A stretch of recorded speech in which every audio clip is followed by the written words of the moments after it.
Blog Talk Radio. Here at ACO Radio, American Communications Online, or any affiliated stations or websites are not responsible for what guest hosts or call-ins may say.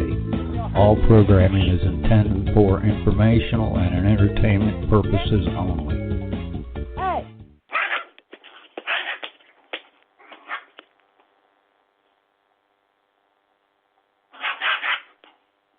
I'll slap the shit out of you.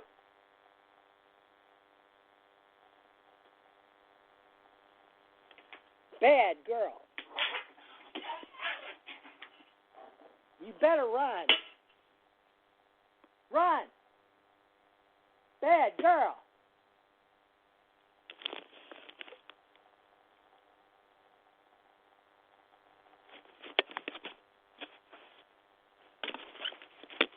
Bad. Go on. Bad girl. You too. I'll feed you.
Here at ACO Radio, American Communications Online, or any affiliated stations or websites are not responsible for what guest hosts or call-ins may say.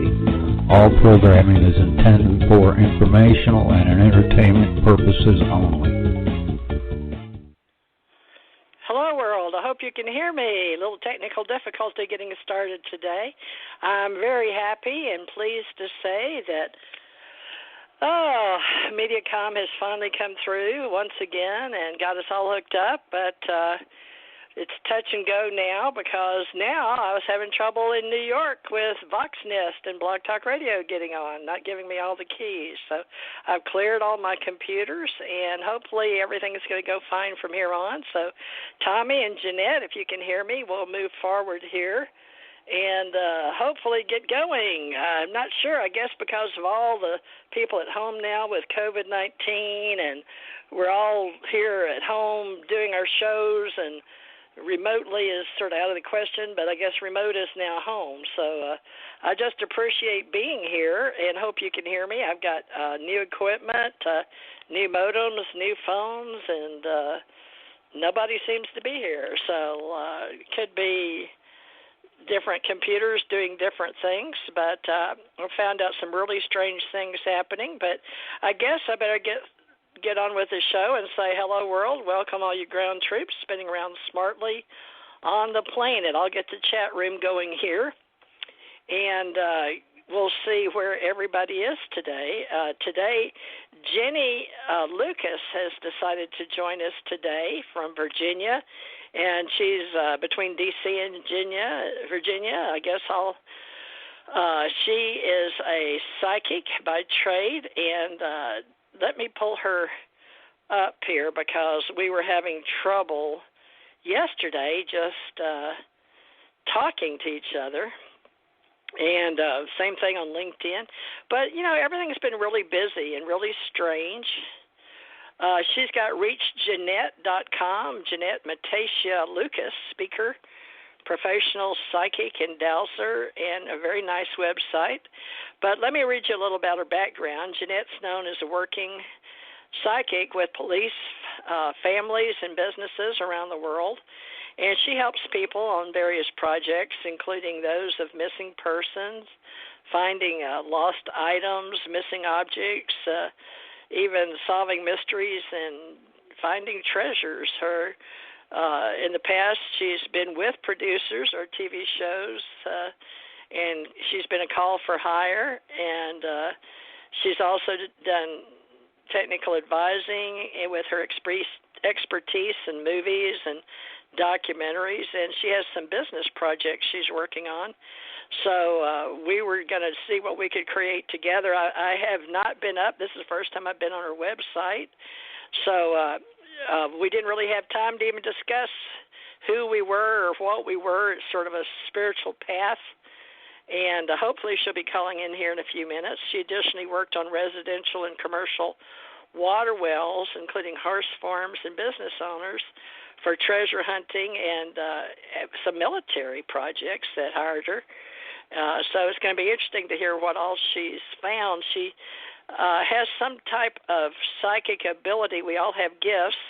Not everybody uses them, but we're going to talk about how she's creating her team and what she's doing internationally for working in the paranormal realms and with ghost hunting, mysteries of the paranormal, 40 in kind, and also how being a spiritual being and a human on Earth has helped her with her intrinsic abilities, her psychic abilities. She's a member of the American Society of Dowsers and helps with various training and development in the paranormal with dowsing for such groups as the Edgar Cayce Foundation, or just working to include things like her dreams and how you do lectures such as North Virginia Community College. And she's currently working on some books and proposals. So she's got a lot going on. So let me see if this is she. Is this Janette Lucas? Hey, Theresa. Ah, there you are. Great. I was really getting concerned. I was having all kind of technical problems, but you had already warned me. Yep. There you I go. believe you now. I've had some of the strangest things trying to get you on my show. How are you, Janette? I'm good. Thank you for having me. I'm excited to have you. I want to build the show up bigger, but I think if I'll have you back another time to really build this out. I don't see my partner even in Hawaii, but I don't know. I really did have problems. I'm on two phones in two lines just to get into Vox Nest in New York City where our studio is. But now you're calling me in from Virginia for the first time ever. Now this is going to be for historical purposes, folks. I hope to build the psychic network again back up since I haven't really been working on my psychic abilities or my shows the way I should have, or taking all the readings I could have. But we can get into the reasons for that with different people. But Ginette, now, Janette, you're going to have to tell me, is Metacia the proper way to say your middle name? Because I'm just for the first time looking at your website. So forgive me. I've been cell phone blind, if you know what I mean. I haven't. I've got 3 laptops, 3 cell phones, and trying to figure out how to use them with my fat fingers. So this is the first time I've seen your website. Is this how you say Metacia, or is that? Would you say your name for me? Yeah, you said it, Metacia. That's my maiden name. That's beautiful. Is it Italian? Yeah, it is Italian. Yep. Beautiful. Janette Metacia Lucas. Over there. Now, you got the name Lucas, which is one of my favorite people on the planet, but you're not related to George Lucas by any chance. He's my husband's distant cousin, the Pinckneys and Lucases, yes, from Charleston. Really? Yeah. I was just guessing, although I love genealogy.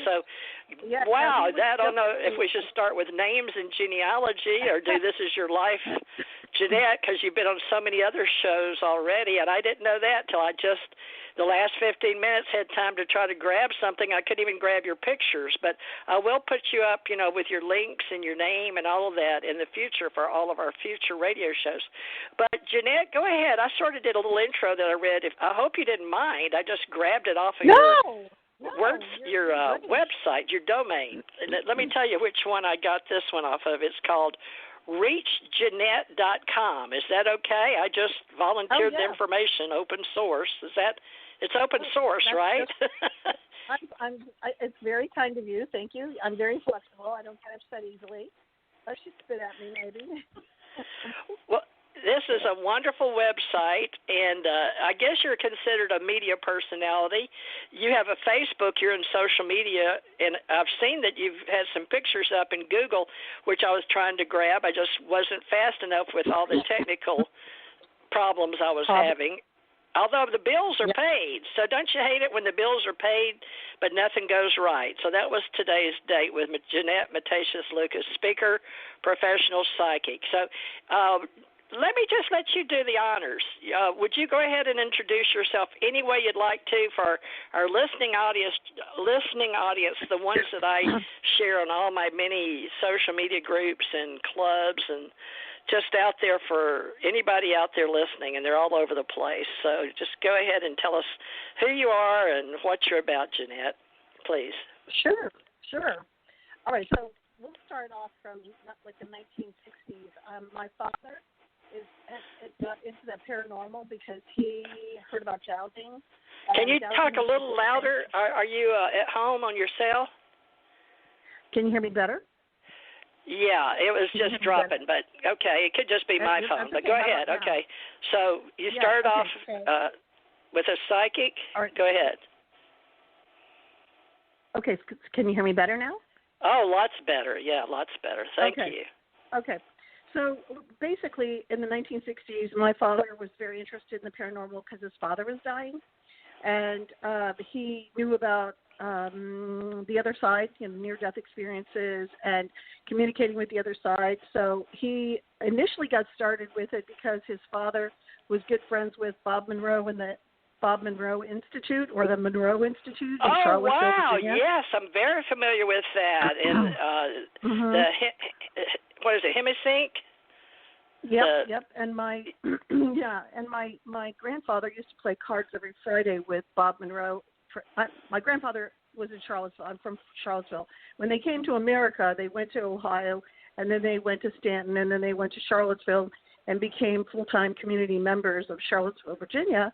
And there were like 9 of them in that particular family. And so they spread out, and they started a fruit company. But they always had an interest in a little of everything. Everything.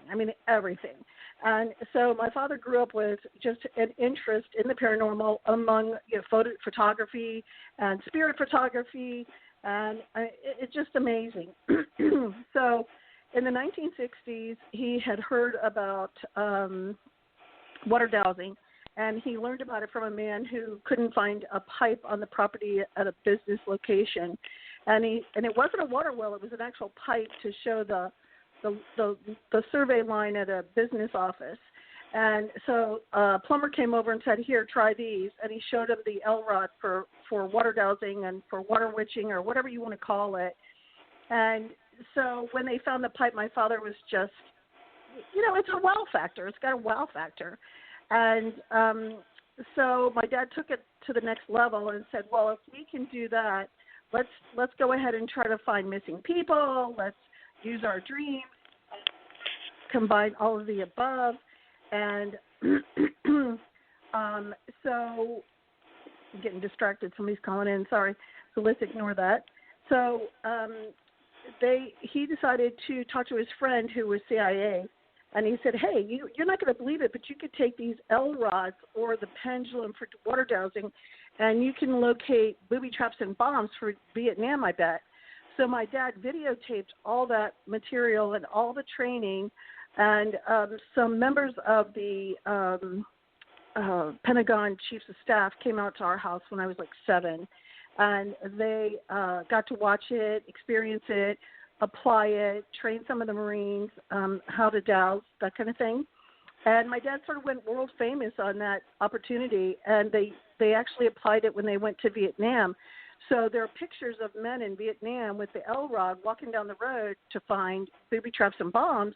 And when they went to one particular road, for example, the L-rods opened up, but they used a metal detector trying to see if it was a bomb, and it wasn't a bomb at all. It turned out that they were digging, and they found this little about 3-inch, 4-inch pipe, and inside the pipe was a communication from the North Vietnamese to, their spies, whatever. Hey, we're going to be over here, we're going to be over here, and so forth. And so the next thing they did was they used the same L-rod. So they found the communication devices, which helped them, in different battles. And then they used the same communication devices, the L-rod, to find tunnels. And then eventually when they found the tunnels, we had guys during the Vietnam War that were called the rat tunnelers. And they would dig a hole and throw bombs down the hole, kill people, and go down there and do a body count of how many Vietnamese were down there. I mean, it's a terrible story, but it did help the Americans. But now we use it for water wells, and a lot of people do it for the track, horses. And I have not mastered that one yet. I'm trying. But I have found treasure. So I'm just basically saying I was around this at 7. I learned how to do it when I was 7. And then eventually I had a few near-death weird experiences. And one of them was pretty bad, and I died and came back in the hospital. The next one died and came back, and I was in the hospital. And I was told to do some things. So now they told me to become a psychic. They didn't say the word psychic. They said, I want you to do this, this, and this, which is all psychic work. And here I am. And they explained a lot more, which is going to be in one of my books. And it absolutely fascinating going to the other side and coming back. And I guess, I've done a lot of the plethora of the paranormal. And, I have an interesting life. It's not boring. It changes every day. Clients call every day. I'm doing a lot of treasure hunting, which is fun.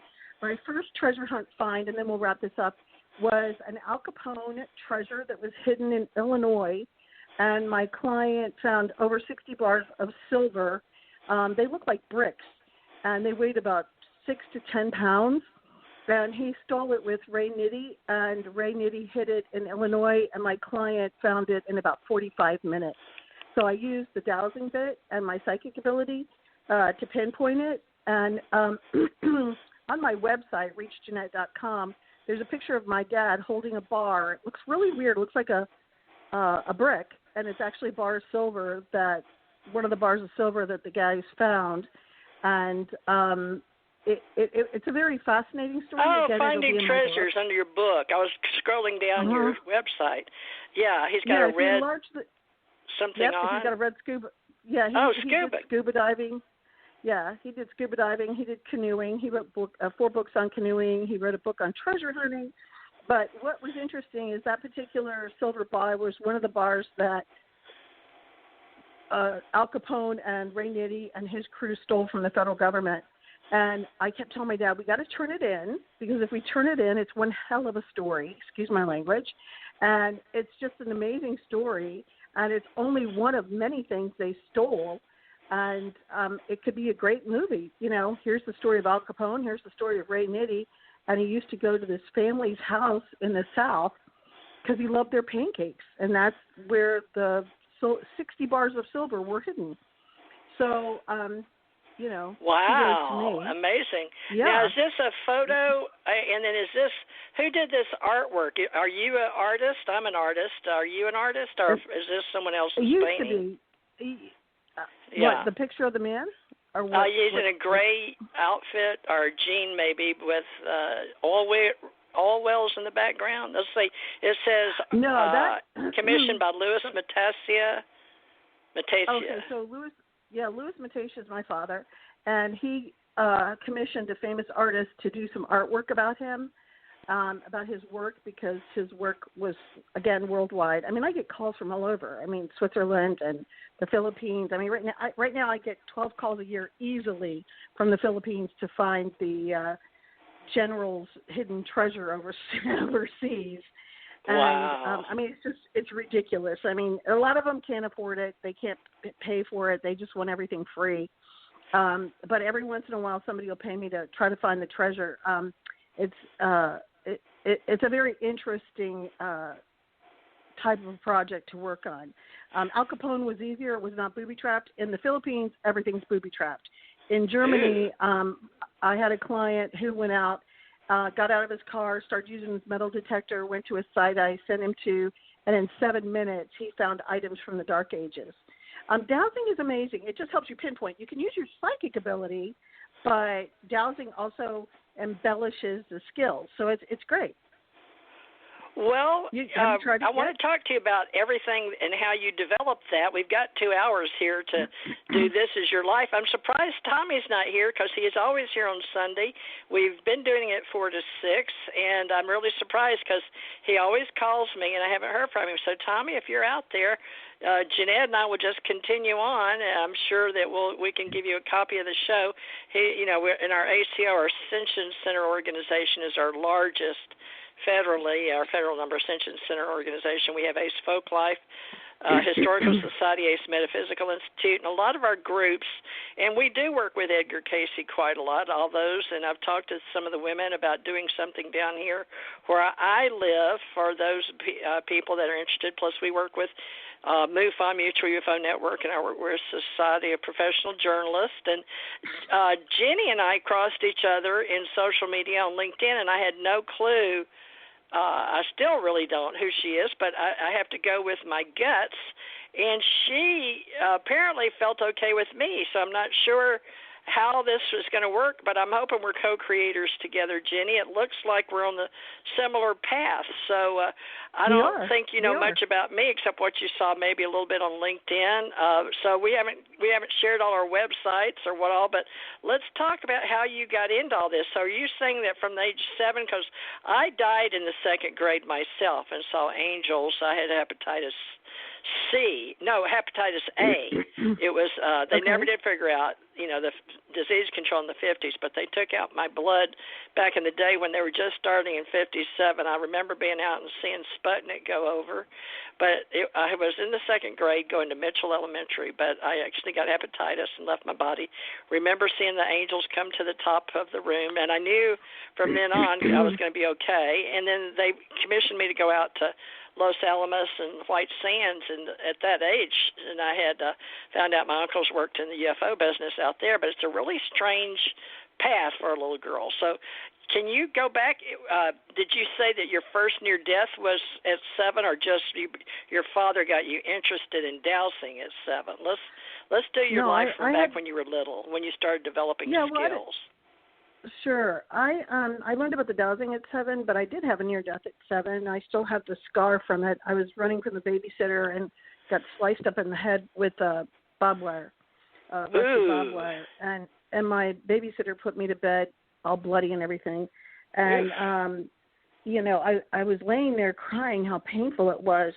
And some people walked in the room. And I was like, gosh, who are they? And I thought it was a priest praying for me. And he goes, I am your real father. And I said, okay. And he goes, I'm here to help you. And these 2 people are going to come in, and they're your real parents, and they're going to heal you. And we're going to heal you. And he took his finger and he healed my head and said, this is a healing, and I'm going to show you your past lives. And I'm going to show you several things, how your life is going to change, and everything's going to change at 27. And you'll know because Shirley MacLaine is going to write a book about it, and they said the word come out about it. Well, my mom looked similar to Shirley MacLaine, so that's how I knew who Shirley MacLaine was. Plus, I lived in Arlington, Virginia, and Shirley MacLaine was from Arlington, Virginia. Oh, so my. I didn't even know that. Yes. How about that? You know a lot more than I do about all this. Well, keep going. It's a good story, because I did follow out on a limb, because I remember where I was in '86, watching it on television with my children in the Navy. I worked at Navy Regional Finance Center in Great Lakes, and I'd just finished my hospital corpsman ACE school and my personnel and information security and weapon training, all at that year. So when that came on, I was like, me and my kids had to sit down and watch it. And I knew she was a great dancer, and I liked her TV or movies. But she had her own psychic channeler or something. But you want to fill me in on how you got familiar with her again, and let's go with that. Basically, that's during the near death, they were just telling me, you will know, because the trigger is Shirley MacLaine. When Shirley MacLaine comes out, everything will change for you at 27. And at 27, I was back in the hospital. I had kidney failure, and I died in the hospital. And then I came back again, and a week later, I was in a car wreck in the hospital, I think for a day or so. But the first time when I was 27, I was in the hospital, I think about 2 weeks. But what had happened was Shirley MacLaine came out with her book like a week before that happened to me. And I do remember them saying, watch out for Shirley MacLaine. And I said, wow, I'm going to have something to do with the paranormal or something like that. I didn't know. I just thought, well, that's weird. And I thought, I'm not going to meet her. It's just something to do with this. So I went to the other side, and I actually, on that particular time, I didn't get to see the angels on the ceiling. I got to,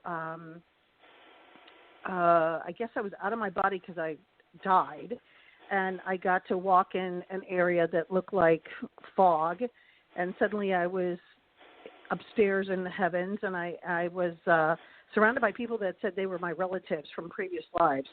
And it was awkward because some of the people were speaking foreign languages, and I thought, speak English, speak English, speak English. And then a lot more happened to me. I got to meet people, and I got to be told, go in this line because that's the line that's going to go back. And I said, oh, okay, good, because I'd like to go back. If you don't mind, what can I do for you so I can go back? I never got married. I never had kids. And, they just said, we want you to go find missing people. And I said, okay, I'll do it. Whatever you want me to do, I'll do it. If they said become a chef, I would have said, yeah, sure. If they said become a ditch digger, I probably would have said, yeah, okay, I'll do it. You're unsure of your situation because it feels like you're in your physical body, but I really think you're an orb personally, just a theory I have. Because you feel like you're still there. Even though you stop breathing, you feel like you're still breathing. I don't know if you experienced that when you were... Oh, yeah, definitely. Yeah, I can't wait to... Yeah, my story, of course, it's been out here for years on this radio show, but different parts of it. But definitely... when I died, when I was 23, given placenta previa, I came right out the top of my head this time. So, the first time I was a little girl, I guess they left me hovering above my bed. I mean, I remember sitting in these cute little pajamas with little red cupids on them my mother had bought for me and looking at them. But my body... my psychic body or your orb body or whatever you want to call it, because we're trying to find folks how to talk to each other's psychic. We're all mystics, oracle, psychics, sages, seers, shaman, and light workers, truth seekers, starseeds, since Shirley MacLaine. So what it is just catching up with each other on what we've done on this planet because we talk in 3D. But me going at placenta previa, fourth child born, and they had to cut her out of me. So I was already in I had placenta previa at home, so I'd lost a huge part of my placenta. So I was bleeding out profusely. And my mother knew what was going on. She just lived about 10 minutes away. She came running over at 4:35 in the morning, raced me to the hospital. The doctor wasn't there yet, but she'd called them. And anyway, by the time they got me there and hooked up to the equipment, I had a slow bleed, but I didn't know I was bleeding out. But I remember them hooking the baby monitor and mine up in the little room to the side. And then I said, finally the doctor came in. I said, "Doctor, am I going to die?" And he looked in my eyes and said, "No, if I can help it." But he zoomed me immediately. It wasn't like 45 minutes on a slow bleed. I don't know why that morning it just popped the cork or whatever. But by the time I'd lost pretty much all my blood, I think they said maybe one pint. Because I did die from lack of blood, and then they cut me open to take the baby out. So I went up through my head and watched the clock to see what time, but I don't remember what time. But saw her, so I put the baby's print on. But I went up through the ceiling and went through stars and got all kind of information into my head. I was able to come back and do some stuff. But I went up, and I call it I've divided it up into Uni, Multi, Meta, Xeno, and Omni, 5 levels, and up to Alpha and Omega. But I call him Tommy. I hope he comes on. But different people call it different things. And I was very shocked because this time I didn't stop at the room. I went through, I went on through various, I call them universes. So it's going to be interesting with somebody like you that's had similar experiences, because Tommy and Janet are the only 2 people that started this with me in 2012. But they both had out of body. So I'm really looking forward. There's been professionals wanting me to do more, but I haven't had the time because of death and dying in my family. So this is exciting, Jenny. I know we're brought together, but I know what you're talking about, the people, because to me, you're out of body and you're talking. You feel like you're talking with your voice, but it's really like in your head. But it's like when you talk to yourself. But these people could talk back to me, but we weren't using our mouths. So, it's going to be hard to explain, but I'm looking forward to how you do it. So go right ahead. That lets you know that I did know I was talking to beings that, gold orb beings or whatever. We can talk at beings at different levels. So you actually went to what you call heaven or the other side, and that's fine that many of us do call it heaven and angels, or lack of better words, extraterrestrial, whatever. So you're talking now, did you go up any more levels, or do you even know? I was able to figure out for some reason, but it took me years to get to that. Yeah. See, because I died later too. But let's go back to your story. Right. Well, the thing is, on that particular near death, I would bet there were stars there, and then all of a sudden I was in the fog, and then I was walking around talking to people, and then the next thing I know, people are there in white outfits and telling me, I'm looking at them, and I said, I guess I'm dead, eh? And okay. And, they go, well, you're not there anymore. And what's really funny was the hospital had unhooked the IV was still in me, but they had unhooked a few other things off of me. So the IV was on, and I was in my room alone, but there was no way the hospital, they could have known I died, but which I have to get the paperwork on, but that was the only thing hooked in me. There were no alarms hooked on me for any kind of dying and that kind of thing, to my knowledge. What was that? I mean, they didn't have the pulse hooked up, I guess you call it. But anyway, heart monitor, whatever. But what's interesting is there were some stars and then the fog and so forth, but they sent me to my left and introduced me to a couple people. One of them was a doctor that was in front of me, and they said, oh, he's going back. And I said, okay, well. Sounds like a TV show, no offense. It was. It's like listening to me, but go ahead. Well, he's going back. They really said that in your head to you? They told me he was going back, and they said, you're going back, and this other guy behind me was going back. And they said, so I knew he was a doctor because they were talking to him and like Dr. Da-da-da. And I didn't write it down like a dummy. And I should have, and because he would have recognized me because he kept turning around. And I remember he had silver whitish hair, and wow. But he was a medical doctor. And I thought, oh, okay, so one day maybe I'll meet him, So, when you talked about all those levels, we'll have to talk about that at another time because I'm not familiar with that, but I'm sure there's something applicable to that near-death situation. I think what's interesting is the third one, the one we were just talking about, was very informational. The last one, which happened, I think, 20 years ago, I was in the hospital on the operating table. I'm from the D.C. area, so I'm from Northern Virginia.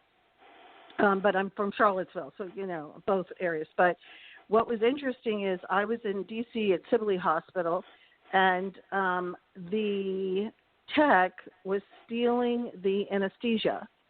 And how you get paralyzed? That's some guy, nurse that was taking some drug and making everybody get hepatitis C. Oh, my God. Right. A med tech. I don't know if you followed that story. Oh, my God. They were stealing it? Anesthesia. They were stealing it, and people were dying. And I died, but the ceiling did open on that one. And the angels came through, and this angel came through, and she was speaking a foreign language, and it sounded sort of Russianish.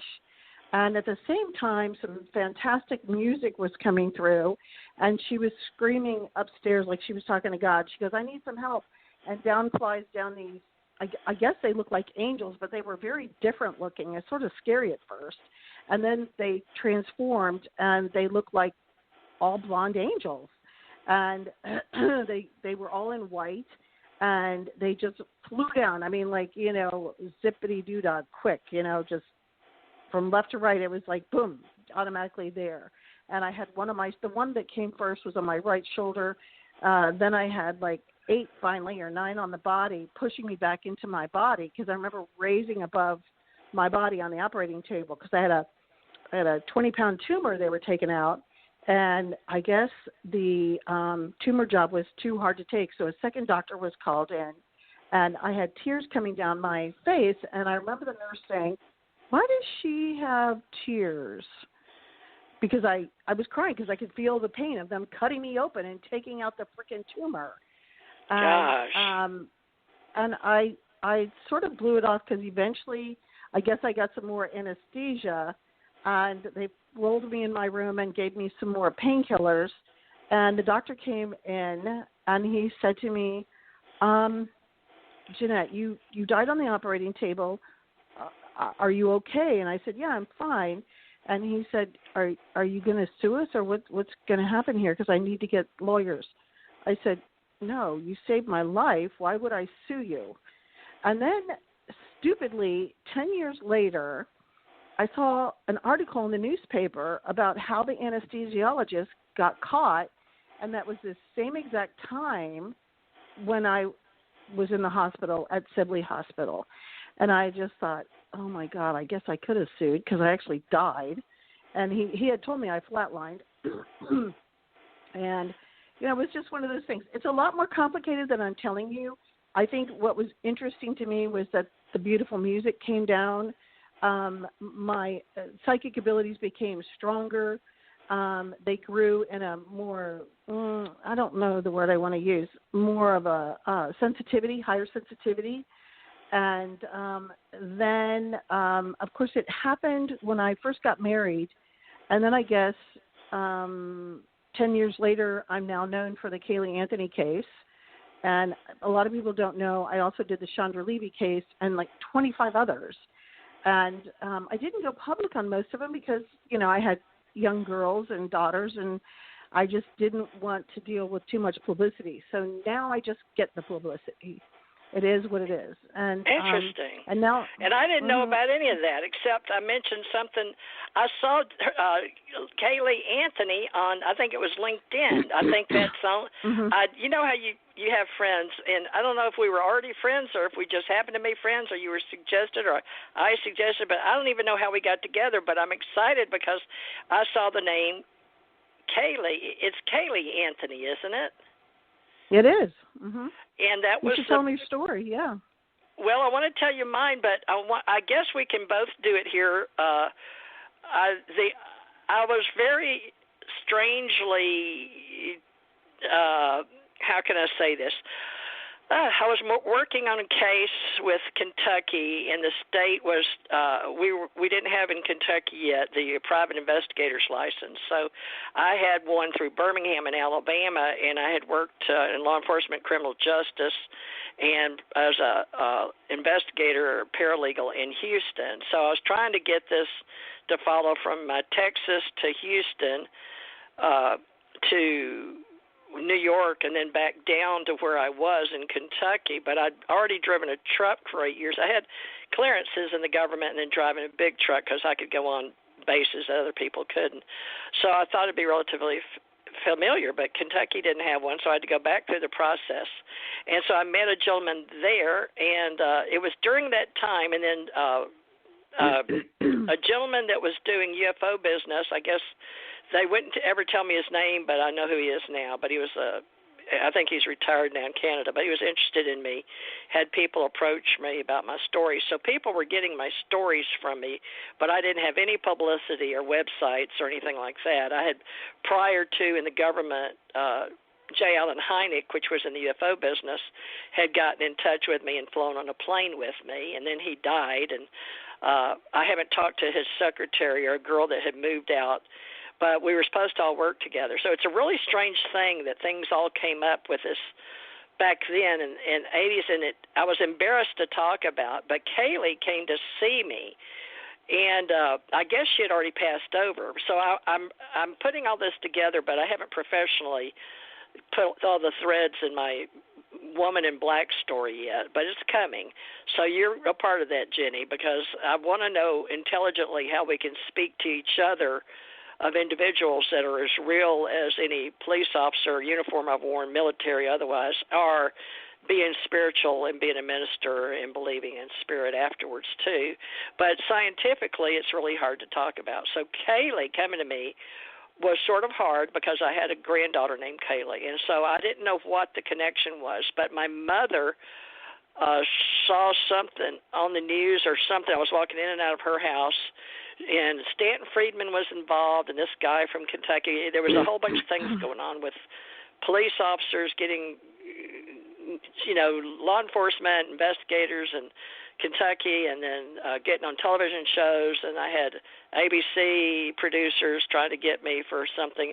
All this during that time, but I wasn't interested in any of that. So my mother just said, why don't you see what you can, see if you have anything, because she had dreams about jets falling and things, and her mother before her, they're all from Ireland, sort of red-haired ladies, and I guess they had the gift, but I had it when I was younger, and so I guess that's when the government recruited me in 1967, but this is after my daughter died and all that, which you know. But the little girl came to me like in a vision, not a dream, but a vision, and then she would, because I wouldn't do anything about it, she started coming in my dreams. So I finally figured, okay, this little girl's not going to let me rest. So I told Mother about it. She said, well, she saw this lady, and Mother was not a publicity hound. She wasn't at all. She was a very quiet soul, although she did write for newspaper magazines in Houston at one time.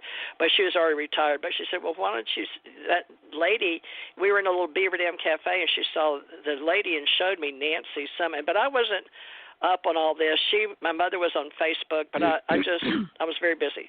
So anyway, I said, okay, well, I'll just send her that this little girl's bothering me and that, I can see where she's buried.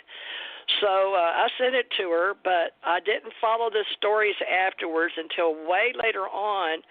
Something came up about the girl that I saw something about the mother, and that I think her father said something about, I don't know if it was connived or something about a swimming pool, but what my guts were showing me was the vision she was showing me.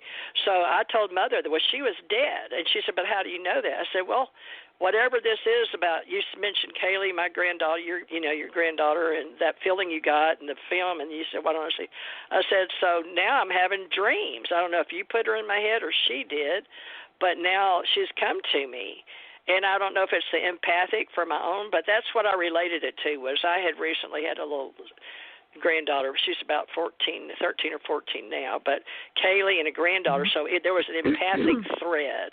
So I told Mom, I said, well, she's dead and she's buried, and I can see it as a television show in my head, but I can't, I don't know what to do with it, Mom. I'm not a practicing real psychic right now. I mean, I don't know. So whatever it was, I emailed it, I think, at that time, because I was with AOL.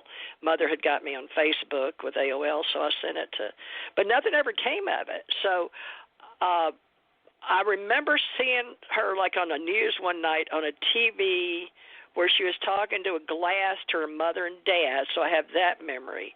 But then it seemed like one thing on the news was that she got off. And nobody in my world, because I wasn't into the psychic realm or I trained over 1,500 psychics back in Hawaii and, had a huge company over there, but I wasn't doing it like Psychic Network. The blonde that met me in California in 93 over our names, Psychic Network, she went on and added the clerks that told her, because I had Psychic Network, and this was before we had the internet and domain names, but she said, well, why can't y'all just get along? So we were fighting over it. But she said, but I've got Dan Warwick, blah, blah, blah. I said, I don't care. I'm doing an expo right here with Willie Nelson, so what? But she was like, okay, well, just y'all decide something. So the clerk said, just add the name Friends. And so, can't y'all be friends? I said, fine. You do Psychic Friends. I've got Psychic Network, but I'm keeping it. So I've still got Psychic Network.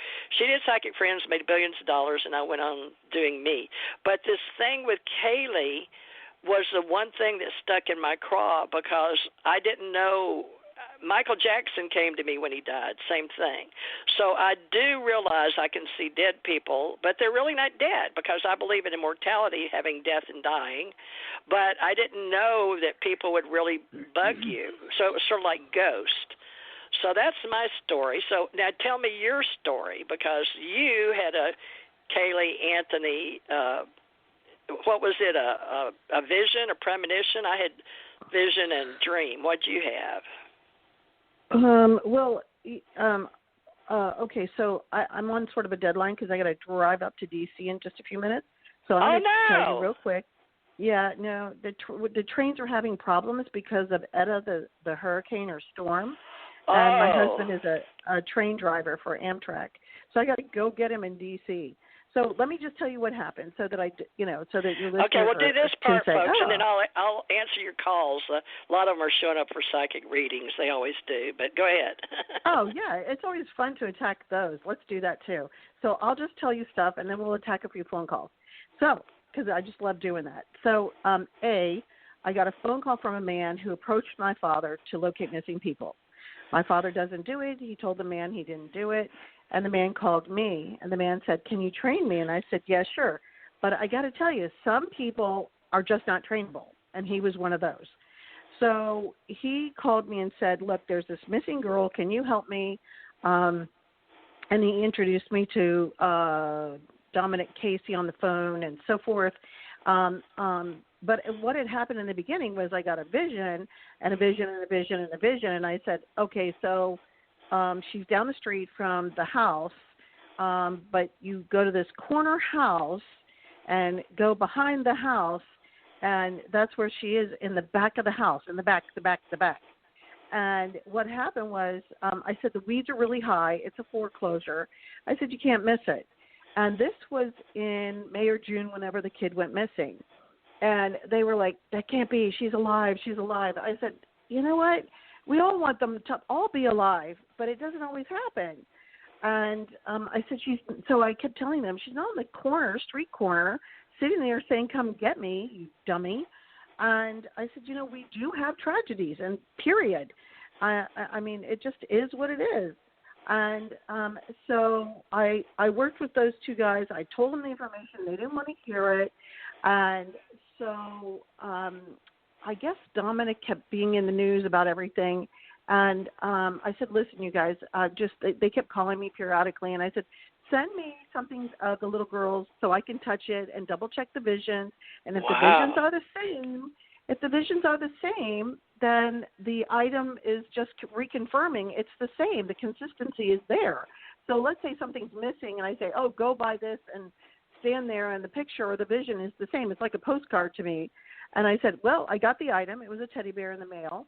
And I said, well, the visions are the same. And I said, I keep seeing you leave the house where the family lived, and you go straight ahead. You take a right, and you take a right, and I see a Suburban. Well, I didn't know it. It was Suburban Street. And they never told me there was a Suburban Street. And I said, Suburban. And well, but you got the words right? You got the words and psychometry right. Yeah, you do but psychometry. you're right, but a long time later I found out, it was Suburban Street. Suburban Street. I was like, or Avenue, whatever. And I said, go in the back, because I also, once I got the teddy bears, that I had a dream. She said, and she was communicating with me, and she said, go past these 3 pavers, and I saw 3 ground pavers. And this is what a psychic does. You use it as a landmark, and then you measure. It's like a surveyor. You measure, and then you also use it as an azimuth. An azimuth is a direction you go in to find the missing person. And my father's a surveyor, so I knew this. And so I kept sending him. So I kept sending him over there, and he went like right next to her, and pieces of her were right there. And he goes, I can't do this. There's snakes. Yeah, he goes, there's snakes here and everything. And I said, well, then go call the cops and tell them, because I can smell her right through the phone. Oh, my gosh. Yeah. And so I said, she did bury her in the where the animals were, right? It was right. But what happened when it first occurred is right after she buried her, bad weather came in, and it was next to a ditch, and the ditch overflowed and released the body into the ditch, and the animals came after her even more. It's like your deceased cat, you know. And that's where she buried her animal before? Correct. Wasn't there something about her burying something there? Yes. Well, it was their little hideaway spot, so if they had an animal that died, they would bury it there. So then she buried her daughter there, but I don't think she's the one who put it there. I think her brother or her dad put it there personally. That's just my opinion. But then what happened was, and I'm not a news hound, they weren't calling the cops. They weren't calling the media to say it's over. Excuse me, here's where she is. You know, I was like, tell him it's over, that you found her. He wouldn't do it, and he wouldn't do it, and he wouldn't do it. And I said, that's it, I'm done here. And he goes, what do you mean? I said, I'm done. So I called Fox News, and I said, listen, I think I just found where Kaylee Anthony is. Dominic Casey went out into the area. He says she's right there. He believes she's right there. There's pieces of bones and stuff. And he is not calling you guys to say it's over. He needs to call the cops. I want my letter of reference. That's all I'm asking. Just do me a favor and get it over with. I have other casework. Let's move on. So you called Fox News. I'm pretty sure I called Fox because NBC didn't call me back. NBC always talks to me. I mean, always. I mean, I've been dealing with NBC for years. And every time I called, they just wouldn't return my call. And, I mean, I don't know what the heck that was about. I didn't get a call. Like, I don't even know who. What is that Nancy Grace on? What channel does she work? Oh, no, that's CNN. She's that's CNN. HLN. Okay, CNN. Excuse me. She's well, I didn't even know. Okay, all right. But I didn't call Nancy. I called NBC, and I called my contacts with NBC. And I said, listen, it is over. And because it was all over the news all the time. And I was like, it needs to stop. There are other people that need to find their loved ones. There's other news going on. And they were making such a profound media event, circus event out of it. It was ridiculous. And there are other people that are trying to find their grandma who's got dementia that's missing and so forth. And I was just like, busy, I'm done right? here. You were actually doing this as a professional, full time. Right, but the problem, yes, but I was also a mommy of 2 young girls, and I was like, I don't have time to, I don't have time for this. I got to cook, I got to clean, I got to drive them to school, yada yada. Enough is enough. And then I guess it hit round robin with the media, and they all went a little crazy. The next step or the next level. And so they called you back and got you involved? No, I talked to Fox, and they moved forward, and I said, call the cops or I will. And they said, okay. And then Detective Allen called me, and he goes, what the hell's going on? I said, she's right there. And I said, he went there. And it was just ridiculous. I mean, if I So you had a psychometry hit, plus somebody had called you to train them, and instead you got involved personally as a psychic. Using your skills and your psychometry, your hits. So your visions played out. It's sort of like I see visions, you see visions. Is that what happened? I use all of the above. Yeah, I don't do tarot very much, but good. Yeah, I do too. I prefer tools. I don't know why. Maybe I'm old school because a lot of the women these days just do without the tools. But I'm old school, I guess. I like the tools. I use tarot.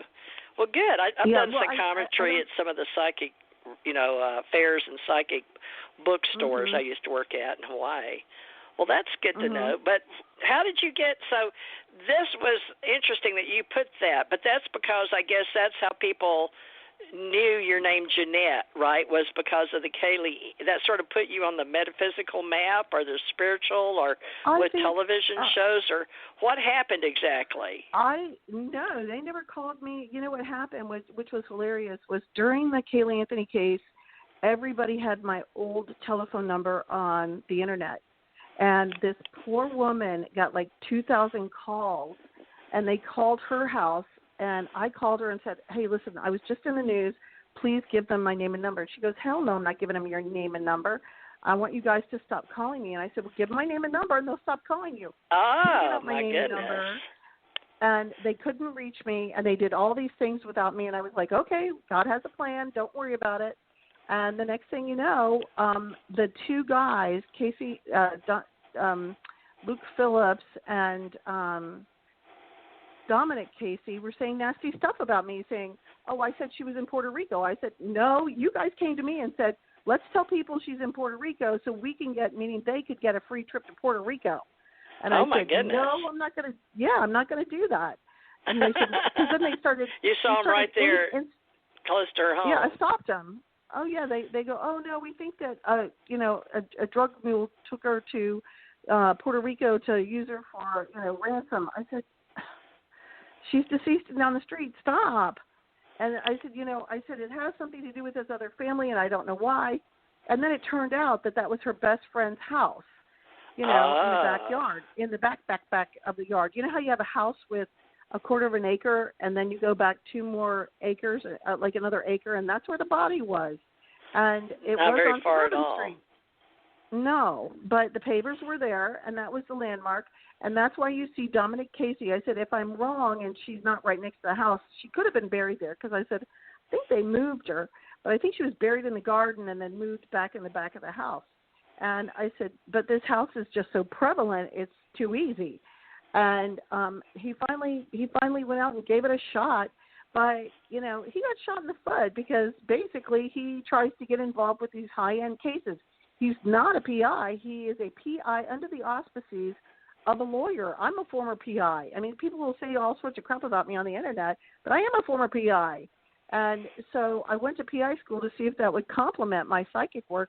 It doesn't. Yeah. You're still under the auspices of weirdo if you're called a psychic.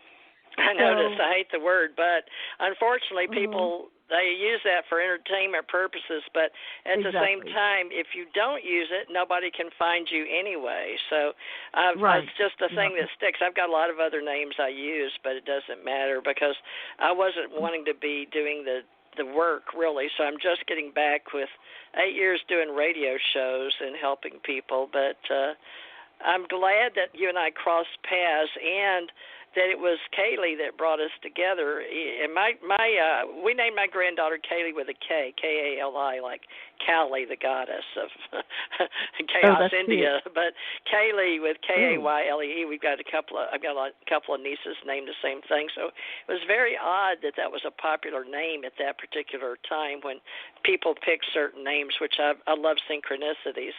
But so your psychic abilities, you had near-death experiences. And what do they call it? I've used the water witch, copper, I guess, dowsing. where they would cross. What is that? I've used them, but what are they? They're dowsing rods, L rods. Yeah. L rods. Okay, I've used those years and years ago in my 20s. I was just starting, but so have you gotten really good with those yourself in dowsing? Oh, yeah, that's what I use most of the time to find missing people or water wells. I have to find a water well next week. I'm doing buried treasure. I've got like 5 buried treasure projects from pirates to I also find missing objects. My specialty, that's one of my specialties. Right now, that's not my focus.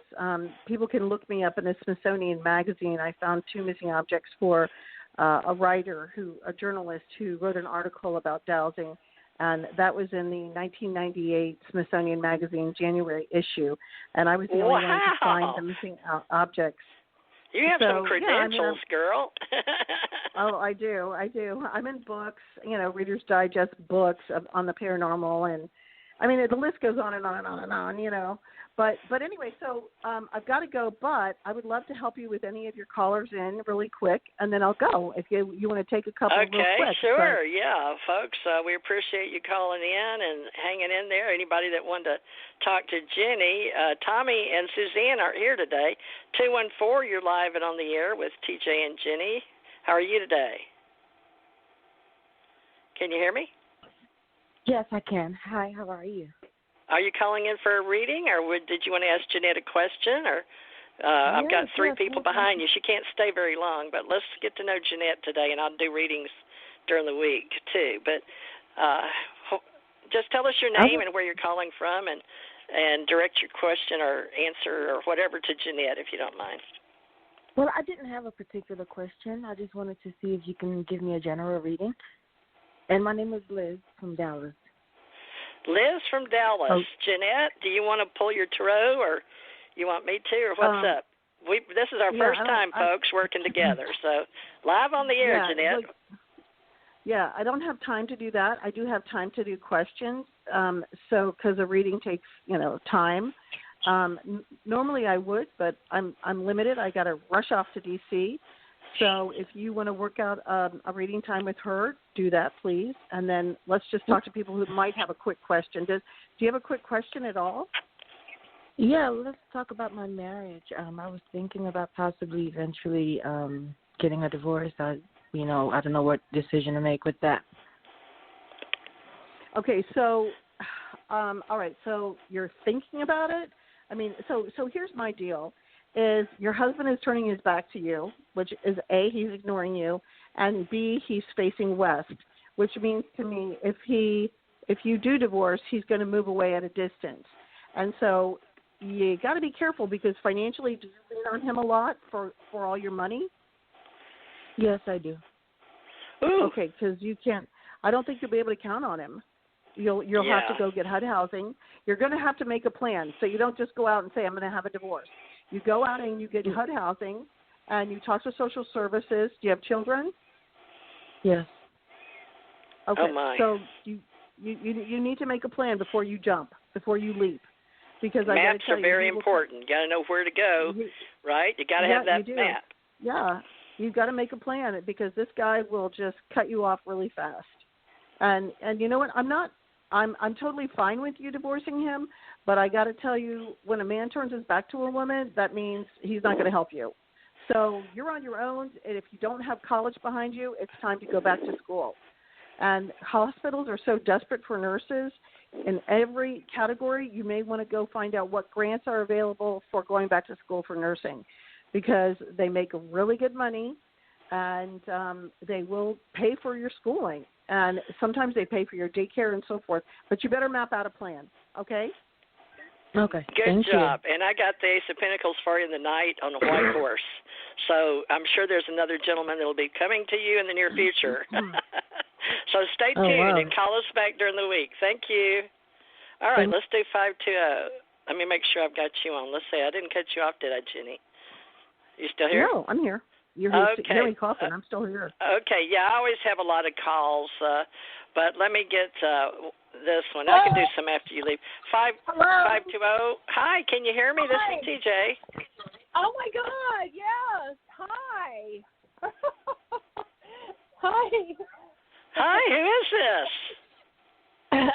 This is Lisa calling you. Hi, I'm so glad. Thank you. I didn't think Sure, Lisa. Where are you calling from? And this is Ginette, and this is the first time to work with her on Psychic Network here with TJ Mars CT Radio, but she's really good. She's very well known, and we hope to have her back in the future, but she's got plans today. I sort of asked her to be spontaneous today. So you're calling in from Arizona, or where are you now? Yes, I am, and thank you so much. And I was listening to your conversation. I had to kind of space myself away from it because I don't have the abilities you all do, and I love children. And I hate to hear about, but anyway. Tragedies. Okay. Yeah. God, my question is, please, I'm in a very long-term relationship, and I'm trying to leave, and I'm trying to line up my ducks, meaning all the financial stuff that we're tied into. And I'm wondering when you see me being able to actually exit, and will it be, all the stuff we have between us is all legally written out. It's all clearly spelled out, how it should, who goes to what and all that. But do you see him trying to cause any problems for me as far as, trying to get a lawyer or that kind of thing? This is Janette. I don't think he gives a crap. I think it's all about him. Honestly, I just, my first impression is, he may act emotional every once in a while, but the least you see him, the less emotional he'll be to you. So I'm going to say, let it go. I think he's very selfish, and you know what? It's time for him to grow up. That old cliche, pull up your bootstraps and walk. And but he seems to be very focused on his own agenda.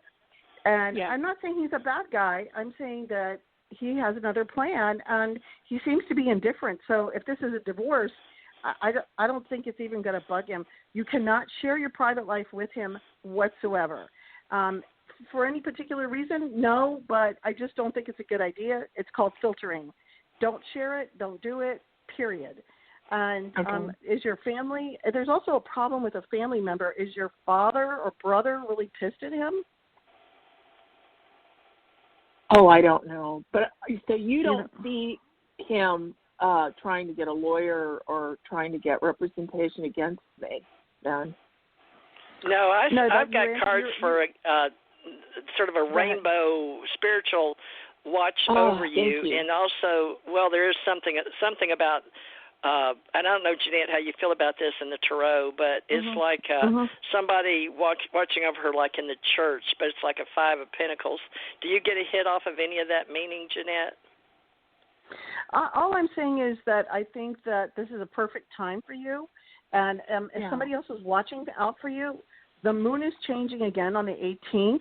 Get it done quickly. Yeah, and it's all in a good format. Do you see how Trump went out and Biden came in? Big things are happening, and it's almost like magical, but I don't want to use that word. So it's odd, and so all these weird things are happening. So I think everything is if it's a fair situation, I think he will just walk, because he's looking a different way. He's looking around, and I don't know why I want to say this, but I almost want to say Vegas. Like, he may go there and like be a party animal because he's like, oh, this is done. And of course, he may come back and try to talk to you, but don't waste your time. Yeah. Okay. No, I'm completely done with it, and I think everything you're saying is so. It's not like far-fetched or anything like that. I just didn't want him to. No, it was all we divvied this up. We've got legal stuff all signed and on the dotted line. So I was just worried that he would try to prevent me from getting anything at all. I don't think so. I think he's like, you did all the paperwork. It's all fair. Let's move on. And everything in the moon and the stars are on your favor. I hate to say that, but it does feel like that's good. That's a good thing. Yeah, you're going in the right direction. It's all good. Thank you feel for calling. Good about it, and come back and see us, okay, Lisa? Feel Thank good you about so it. Much. Okay, so I do. Yep. All right. So we'll take one more, and then I got to get on the road to D.C. Okay, let me let Tommy say Washington, hi to you, because he didn't get a chance, and he did finally show up. So there's several calling in right now, but Tommy's used to helping me. But Jenny would love to have you come back on. We'll make a show if you'd like to, because I always have plenty of people that want help, and then they can get back in touch with you at their leisure. Tommy, say hi to Ginette. Her name is Ginette with a G. Hey, Janette, Tommy here. Greetings. Hey. Hi, thanks. How are you? I'm doing good. I always try to get on TJ. Sometimes I call, I don't get no answer, so I don't wait. And I wait for her to call me back, but she didn't call me at all, so I didn't know if she was doing it or not. Right. I couldn't get. I was just thinking you were going to have to produce the show for me and Jenny today, but she's got other plans. She has to go pick up her husband. He works for Amtrak, and she's in Virginia, moving to D.C. Tommy. But I just want you two to get to know each other, so maybe she can come back on a Sunday or a Wednesday or even a Tuesday or Thursday, whatever her schedule will allow. So introduction, you know. Yep. So it was great to meet you, Tommy. I'm going to jump in the car and go to D.C., and we'll talk another time, and we can even talk on air, all right? Okay, thank you, Jenny, and I'll make sure Tommy understands. We're growing and creating together, Jenny, so I hope people like us together. Thank you for being so generous and helping us on our show today, Jenny. Yeah, absolutely. Seriously, it's fun. It's great. I'll come back. Wonderful. Thank you so much. It's so nice meeting you live on the air, folks. That's Jenny and Matasha Lucas. Ginette. You got my Ginette, though, right? Yeah, it's Ginette Lucas, and it's reachginette.com. So it's GINETTE.com. All right, so I'm going to go, and TJ, we'll keep in touch. I can talk easily tomorrow or Tuesday. I'm booked with a water well. So, all right. Okay, well, you call me, and let's just whenever you can. You got my number, but we'll be able to do something tomorrow, and then we'll set up maybe something regularly, and we'll talk about the pros and cons of all those things we talked about, proposals and books and shows and videos and all that. Love and light, dear. You did a wonderful job. Thank you so much for your help today. Thank you. Bye-bye. Bye-bye. All right, that's wonderful. So, folks, we got to meet Ginette Matasha Lucas, very well-known, famous psychic. And, Tommy, I apologize to you. I had all kind of trouble, even though I've got some stuff I'd love to tell you, but I'm going to have to tell you off air because we've had some mysterious men in black things happening. It wasn't just our imagination. So I've got to tell you, some people showed up but I don't need to say it on air, but it's amazing. Apparently we're making a difference in the world, folks, especially in the psychic realms. And let Tommy introduce himself, and then we'll take some more calls. I'll do some readings. And Tommy usually likes to help me and teach, but we can get him to help go over on Skype and produce another show because we'll run out of time. Tommy, we got 47 minutes. Well, Tommy, give everybody your little spiel for the show because Jenny, I'm sure, would like to use this on her website as well. But go ahead and introduce yourself. Hello, everybody. Yeah, this is Tommy Hawksblood. I'm on the Big Island right now. There's just so much going on. I'm trying to keep up with everything. I mean, with this whole election, it was mind-boggling. I get like 200-300 emails a day, and I have to write at least 100 letters back. So I've been so busy trying to keep up with everything, and I'm just glad that we're shifting to a new energy. I mean, some people aren't going to be happy about it, but I say it's going to be a lot more able people to get more spiritual, more connected, be more in tune with life than what it was for the past 4 years. I'm looking forward to an incredible changeover, and even at that, we have a woman vice president, black woman vice president. Trump's going to be playing games for the next 2 months. She's mixed, but women. Well, she's a woman, Indian. for God's sake. My God, she's the first vice president. Clinton was up there, Hillary, and she had a wonderful background. But we got pros and cons on everybody. But they're all millionaires, folks. But thank you, Tommy. Yes, a woman, black and Indian, mixed, everything, wonderful, right? And if anything happens to. Yeah, and if anything happens to Biden, we got a woman president. Awesome. I mean, if he comes down with the virus. I'm sorry, folks. I'm a woman in this life. I may be a man in a woman's body, but right now I feel like a woman. I feel like a woman. Just so you know, people. I am woman. Hear me roar. Give us the power.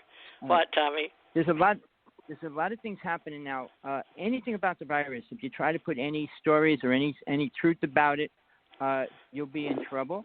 So they don't want you freelance, independent journalists, reporters, or are you talking just social media? Anybody. Are you talking Facebook, LinkedIn? Okay, so did you get that from Associated Press or the government, or where are you getting your whose source are you citing? I deal with 3 people, and 3 of them are all blocked over the past week, yesterday. Well, I've been blocked a lot. One person in England was arrested. Oh, my right, God. My bills are paid, folks. It's not from lack of money. It's from people keeping me off the air, okay? Because psychics carry a lot of influence, don't they, Tommy? Well, here's the thing. If you talk about certain things, you won't get in trouble. If you're talking about somebody's husband or wife, they're not going to come and get you. If you're saying the virus is depends real, on the husband or wife. Fake, but if you talk about little humor, folks. I'm saying, uh-huh. If you talk about somebody that's supposed to be getting the virus, you could do a citizen check and free rights and pull up the documents, and you can find out that it's a lot of different things going down.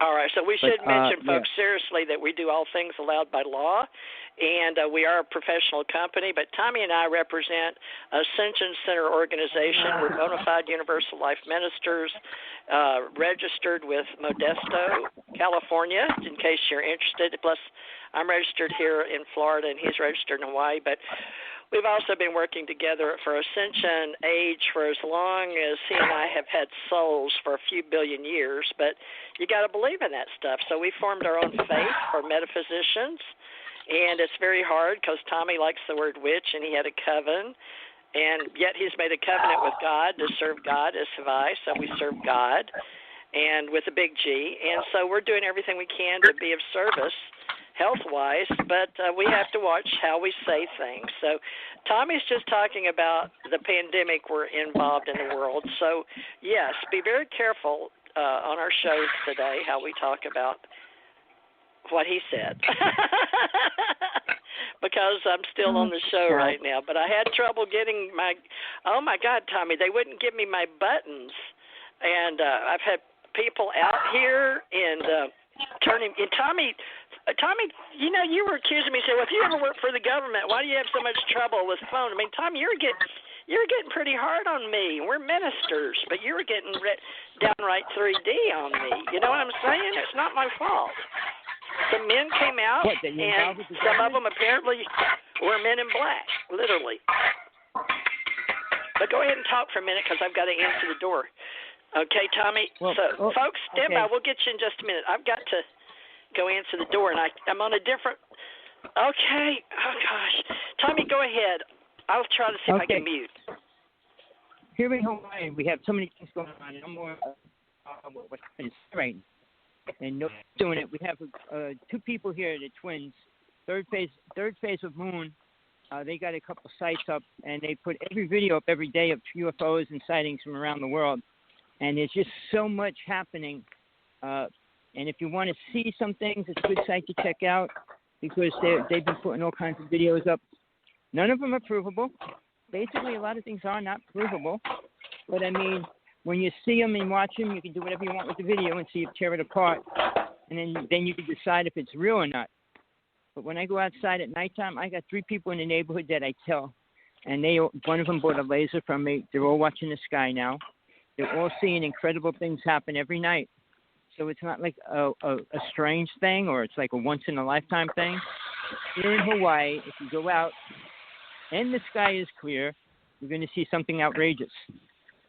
I mean, at least a ship moving by or different things. So if you're into that stuff, I have a book out. It's a free PDF file on how to see a UFO field manual.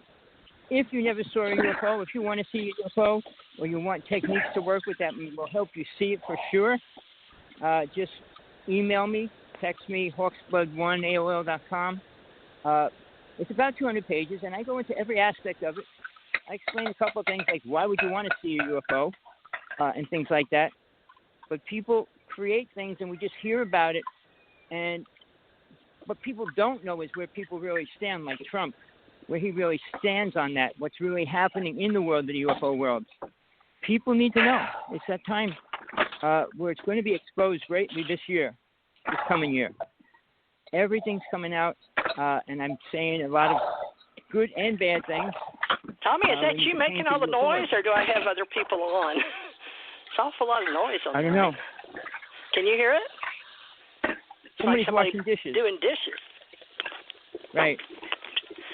Okay, I must have them on. I'm sorry. Sorry, Tommy. Okay, I had to answer the door. Let's see, 520 was on. I'm sorry, 520. Did we get you already? Oh, God, I didn't realize. I thought you put me on mute. You didn't? Oh, my Lord. I'm sorry, folks, for y'all listening here. Did we already do you on 520? We did. Is this Lisa? Sometimes I go to the bathroom. I'm glad I didn't go to the bathroom. I did go to the bathroom. Did you hear me? I hope not. I heard a rooster. That must be Tommy. Oh, what a funny show. Well, Lisa, thanks. Let me get goodness, folks. It's been a day. 434, you're live and on the air. Lisa, I'm going to put you on hold, but come back during the week. I'm going to do this probably Thursdays with Suzanne and Tommy on Sunday. And something on Wednesday and Tuesday. So just catch me as you can, Lisa, and we'll get you a full coverage. All right, 434, you're live and on the air with TJ and Tommy this time. What's your name? Where are you calling from? My name's Khalil, and I'm calling from Charlottesville, Virginia. Your name is Khalil? Yeah. Wow, like Superman, Khalil? That's Carlel, but my name's Khalil. It's like an Arabic name. It's kind of hard to pronounce sometimes. Wow, and you're in California? Charlottesville, Virginia. Oh, you're in Charlottesville. That's the same. Are you a friend of Jenny's? I don't really know Jenny. Oh, Jenny's very famous. Jenny Matasha Lucas. She's been on a lot of radio and TV. It's reachjanette.com. She was just on. I was just asking because she's from Virginia. All right. How can we help you? Did you have a question for me or Tommy, or did you want a quick reading, or what's up for you? I needed a reading. I was at this rally for the president. Wow. Really? Which one? Yeah, President Obama back in 2012. Oh, but the real president, he's already been. He still has Secret Service. Okay, go ahead with your story, please. I was wondering, I don't know if I've asked you this before. I may have asked you, I don't know. But I was wondering if the person that was sitting next to me, if they were like FBI or if they were Secret Service, because they were. My mind is refreshing me now because they were being very friendly and I was a little nervous of them. Well, you were cleared because they don't let just anybody in, so they already knew everybody's cleared. Now this was back in Obama's time, but it was still during the time we had cell phones, so you wouldn't have been there close to the president had you not been cleared. Now, of course, there would be plenty of people in the audience. But if you had feelings, more than likely in your gut, it was probably true. So probably FBI. Well, there's nothing wrong with that. I mean, we have a lot of government people. I've worked with some. I've dated some. They're just humans, but they have different jobs. But is there anything that you're looking for to find out from me or Tommy, or you want a general reading? Because I don't ever remember you talking to me. Personally. I was wondering if I'll be able to take a trip this year. This year? You mean like during the time that we're waiting for stimulus checks? I doubt it, but let me look. What about? Hold on, let me look at the cards. Your cards say, no, it's too hard. Your money's not there to go up the mountain, that you need to be studying wisdom right now. This is your past. It shows that in the past you had trouble with a romance. Now, here's your present. Your present is you're waiting on something. And you've got major change up, male and female change, but you have a guardian angel up for you. So whatever you're doing, keep doing it because you are being watched right now. Now, for the future, oh, my goodness. Now, you're wanting to know within 4 months, okay? You'll hear about something within 4 months. So I wouldn't plan your trip till you have the wisdom in your map your play it for 4 months from now.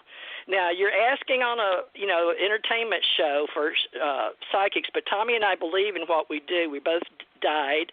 We're both Ascension Masters, and we understand life is immortal, and we help a lot of people with their souls and their soul's progression, but we're also life coaches. So, you're asking a question, but I wouldn't plan anything for 4 months out. So go ahead and plan it. So that gives you, I would say, December, January, February, by March. Because people start traveling, but they don't usually like to travel during the spring. But for you, March to May, and then we're back into our big season for all the travel. It's really hard to get booked in from June through August, very expensive. Except even if you come to here in the hurricane area. Now, I didn't ask you, where are you calling from? What state are you in? Virginia. Oh, yes, you did. You told me because we talked about Jenny. All right, Tommy, have you got any advice for him traveling from Virginia? Did I lose you? Oh, no, okay? Sorry, I was just on mute. Yeah, oh, okay. All right. Anything for Khalil? I don't know what path you follow. You follow a religious path or not. I just put my protection around me so that I'm safe wherever I go. And you have to learn to listen to that, because the littlest things when you're on the road can turn into a nightmare or a disaster. So when you're listening to yourself and you have it open to the communication, and you could actually get answers that you need. So, don't rely on yourself for the answers. Always go within if you can, if you know how to, because protection is what you need wherever you go anymore now, especially with the virus and everything else, whether it's real or not. And when you support a president or a vice president, you have to be careful about that, because people don't like that and you say something. So it's getting to a point, traveling's really hard. So all I would tell you is just make sure you stay protected. Try to stay within your own personal limits, and don't talk about presidents or vice presidents or any kind of religions right now, because everybody's up in arms. Hopefully that'll come back into control. Yeah, but really put forth, folks, about the stimulus checks. We really need them to catch us up for this quarter and this year. Then we've got to starve just about January, February, March until the tax roll. People pay their taxes or get their early money back, right? But then, people don't like to travel during those winter months, especially Virginia, Khalil. And but March and April, when the trees start blooming, that's when we do spring cleaning, clean up our lives in the past. So right now we're in a healing mode for the planet. And hopefully we're going to get rid of this stuff within 4 months. Tommy, do you foresee, with all the people you talk to, about this pandemic rolling up within 3 months? Because we've got to get through the flu months with all these places that have snow and winter. Well, here's a story. If they talk about the flu, it's going to take away from their virus, so their other virus. So they're probably, I already heard words on it saying that it's not spreading. So they're not going to talk about it. They're going to relate everything to this other virus now. So they're not going to really promote how many we have on the flu. I'm sure they're going to get numbers, but it's not going to be the same. Are they going to put the numbering system in Africa in the same shots for the pandemic to get people numbered like our Social Security numbers? Uplinking them? Yes, it's going to be the whole world. The whole world's going to be uplinked for the Internet. Is that just for them to keep up with them personally, or because we can't get cell phones to them fast enough, or Obama phones to them, or what? In other countries, because we're using, that wasn't Musk putting up balloons so he could get to them faster, or was that Bezos? I forgot. We're using balloons, over countries that we can't really afford to dig, cable or have the satellites. I don't know what's up with that, folks. Well, there's so much going to happen in the next 6 months alone. When you talk about even the 3 months, travel is going to be, make sure you don't get somewhere where you're going to get stuck. That's another thing. Oh, yeah, because you don't want to get so many people normally travel and wear the mask. So you've got people that are regular travelers, right? So you don't want to get all mixed up in those. My partner had a friend in India and was traveling. I guess he was trying to get to Tibet. He got stuck in China, and he's been locked down now, and he can't get out of there. So if you don't have money to travel with a big backup of 12,000, don't count on it. folks. I mean, and we love to travel, but, you know, you got to have a nest egg. So who's taking care of these people when they get stuck? Who's feeding them? Nobody. Oh, my. And that's scary because if you don't have a way to support yourself, you're really in trouble because you have to stay somewhere. They're not going to pay for your hotel. I mean, it should be if they force you to stay there, they should make you stay in their hotel. But well, let's get another caller. 917, you're live and on the air with TJ and Tommy. How are you today? Where are you calling from? Hey, it's Theresa. How are you, Theresa? Okay, who's this? This is Theresa calling from New York City. Theresa, and what city or state are you in? I'm in Manhattan, in the Manhattan area. Oh, okay. So how are you today? And I guess you've talked to me before? Of course I have talked to you before. Yes, you're great. I've talked to you. Okay. Good. Well, I'm glad you came back. Thank you for supporting me and my channel. Please like me and follow me and all that, Theresa. Do you already follow me? Are you one of my numbers? I've only got like 150. I never think to tell people all those things you're supposed to market, you know, like please like me and follow me and all that stuff. I got to start doing that. Well, Theresa, how can I help you today? Are you looking for anything from me and Tommy, a question or anything particular? Yes. Okay, so I'm empathic myself. Okay, yeah. So I just have to actually start believing in my powers, which is fine. And my goal one day would be to help people. But in the meantime, I'm looking to do a move. Okay? And the most oddest thing happened to me today. Okay, so being that I live in New York City, you have landlords or homeowners sometimes, when they're looking for people, they may post something in the area, for example, on a bulletin board, or they may post it on the street light. So when so I don't know, something compelled me to pull, even though I wasn't looking for this particular apartment or anything, but I just looked up the telephone number. And I just wanted to see what are they trying to tell me, because I'm looking for something. I don't know. Well, did you call it? I mean, if you got a phone number or something, you're following your intuition because you said you're empathic. So you're doing it not just with your conscious, but your subconscious and your superconscious, and you're hooking your mind up with your nervous system and your heart, right? So you feel it in your gut. You know, when you're being intuitive, and you're using your skills, and you're in training, right? You said you're getting better at this, and you want to help people. So what made you attracted to that phone number? Did you see it on one of these postings?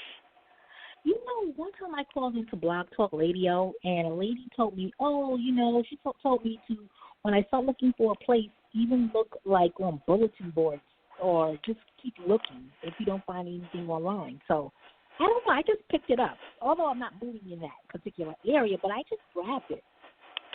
Well, only you know, your subconscious knows that, but we can do a reading on it, and okay. I can tell you what the cards are telling me if you want me to, do an uplink for you with the universe. All right. Well, let me see what the cards say. Now, we're going to just be directing folks so you're listening, and Janette, if she comes back or wants to use the show. But I'm using the cards to ask a direct question for Theresa here, but I'm still going to do the way I do it, past, present, future. Now, this shows in the past a beautiful woman with lots of money, very beautiful life. So I'm suggesting that was you in your past life. So you came here wanting your higher self, which makes sense because you want to help people. So you were very much about the magician, which Tommy and I are too. And you're using your magic powers because it is a very magical time on Earth, especially right now. But the present shows that you're working towards your money, but your money cards are really good. Your lovers are upside down, but that's okay. You can fix that. I'm sure there's a reason for that. Now let me look at your question. Now, it has to do with home and moving. I do see that card. But completion, and it shows you completing, but it's not telling me the end of the story. There's no end to the story. So it shows you do have somebody watching over you in the future, but it's one of your higher guides. So because you're pulling up the Ace of Wands for wisdom and the Star, which is a very high arcanic card, so to speak. So they're wanting you to work on your own wisdom, because remember, you came into this life with your own magic. That's why you're using your empathy, and you want to get into our spiritual metaphysical group or ACO club or whatever. But just keep doing what you're doing. With that number, let me just ask one question. Is this a good number for her? Oh, it says the world. So that's good. So anything that you want it to be, so you're going to have to manifest. This is about you manifesting your future. So you need to just follow up and see what it means to you and how you can make that. Because right now, everybody is creating their own map, right? We've got to decide what we want in order to get there. Saying, Tommy and I were just talking about that with Khalil, right? You've got to map out what you want and how to get there. So what does it mean to you? Did you call? Did you follow up? I didn't follow up, but normally what I do every week, every Sunday, I just start looking online and I get the newspapers to the area to where I want to move in New Jersey. So that's the only thing. I'm looking hard. Well, Tommy's from New Jersey. Tommy, you get any psychic hits? Does your vision? Tommy used to use it while he lived there. He was very in tune, but he hasn't been using it a lot with white people. He's like me, a little hermit. But I do a lot of remote viewing. But Tommy, can you remote view in your mind's eye and help her? Tell him what part of New Jersey are you in? Because Tommy, did you live in Bayonne? Where'd you live? You're on mute. Unmute. Hold on, he'll be here in a minute. I live just about everywhere in Jersey. Oh, so you know Jersey. Well, help her figure it out. All right, give her a psychic hit. Questions first. Let me give you a couple questions first. Now, you say you're empathic. How empathic are you? Well, how would she answer that? Here's the reason why. Okay. You're a percentage. Empathic people are a percentage, anywhere from 1 to 100. When you're 100%, which I was empathic for 2 years. All right, what it means, I don't know how you perceive it, which I wanted to ask you. When you see a person, what do you perceive, and what's the empathic reading that you get from a person? For me, I could see every thought that's in their mind. Everything they say or feel, I could see it. And I would confront people on that as well, because most people are not thinking of anything spiritual, first off. And second off, it was pretty bad. Can you see auras? I can read people's minds. I can feel the energy of dead people. I can feel the energy of people passing over sometimes. Can you read the actual details of what they're thinking? It all depends. How can I don't do, the thing is, sometimes I really don't get, because I have so much going on that I'm trying to do, but I pick up on the energy of people, though. I can read people, some people I can read their minds, and I can pick up, like, on my niece or my nephew or my sister. I can read their thoughts clearly. So she's growing, she's very empathic, Tommy, but what's that got to do with helping her find a place? Help her remote view. Where she's at and where you've lived, I'm just getting you to help her today for the show by remote viewing. Just, you know how to see everywhere you've lived, and she's looking for her new path. And do you need a 1 or 2 bedroom apartment? I'm doing a 2-bedroom. I can see the place clearly. I can see it. That place, you can already envision it. What you want. Well, even if you have to recolor. If you're going to stay in New Jersey, I think you should be looking up north. You're right. Or extreme south. And I think north would be much better because it's much cleaner, healthier. The energy up there is so different than southern or the eastern coast. The people up there are much different, much nicer in a lot of ways, more connected, more open. Jersey, from Jersey City, Bayonne, Union City, West New York, Weehawken, Guttenberg. All the way from North Bergen, all the way to Secaucus. It's a lot different. Can I give her your phone number so we can get the next call? Is it okay, Tommy? Because your personality, he's a public personality. And just call him and let him work on a map. He can take a crystal and scry for you like they do on the TV show Charmed. But he's an Indian healer, too. But he knows a lot of psychic abilities. But he can take a crystal on a chain and hang it over New Jersey map and help you learn how to do that, scrying. So his number is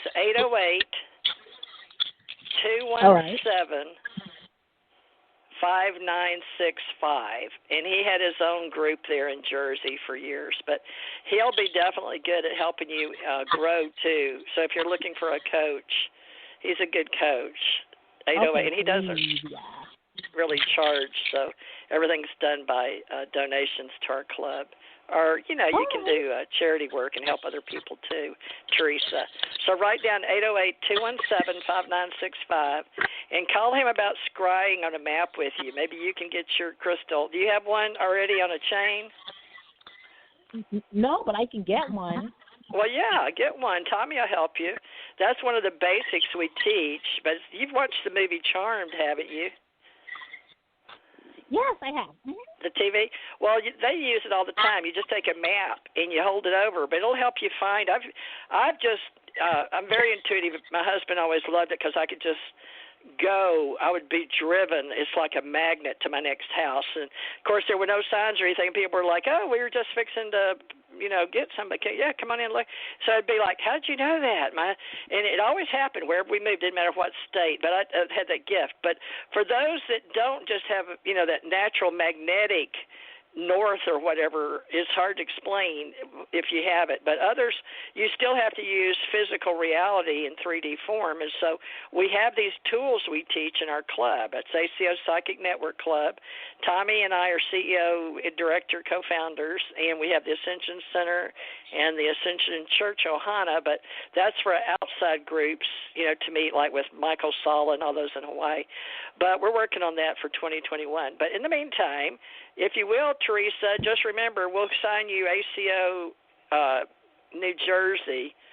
Tommy, we don't have anybody because your friend left, and your psychic over there, but we need a psychic. So while Theresa's admitting she's an empath, just list her as an ACO empath in New Jersey while you're helping her scry for her new location, okay? You could do that, couldn't you, Tommy? Right.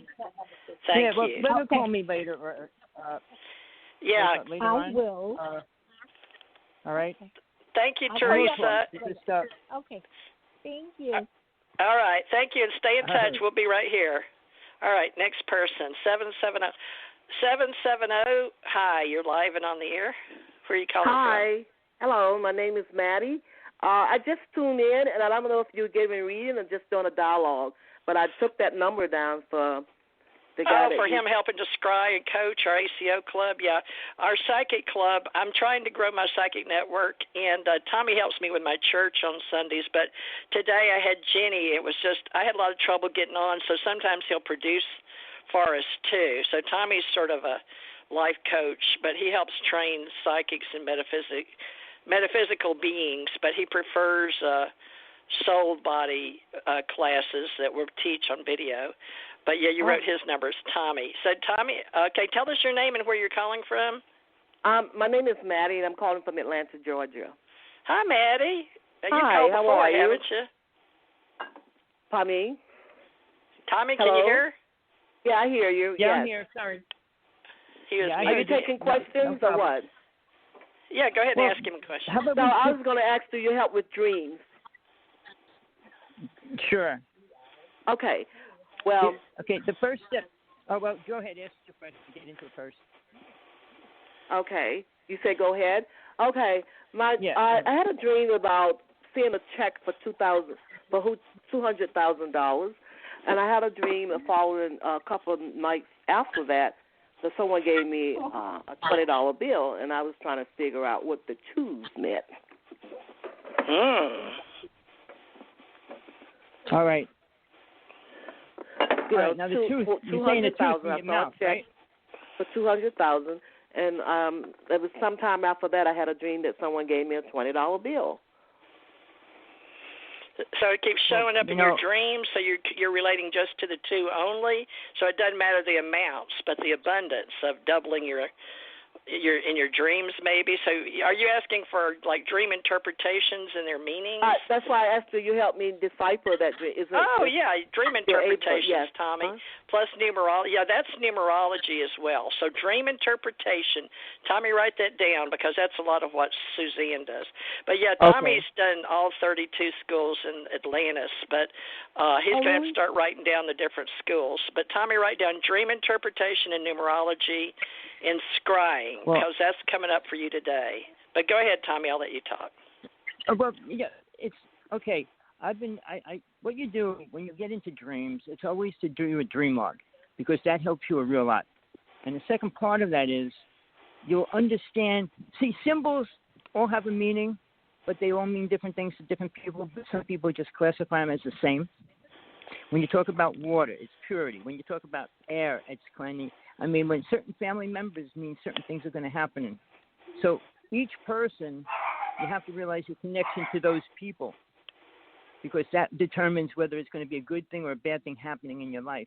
When somebody from the ancient, in your past lives come into your life, or even somebody that died in your family, it's always a warning. But whether it's a good or bad warning, you have to really work on that, because what was the situation? And something that you need to remember, whenever you go to sleep, tell yourself what you want in your dream.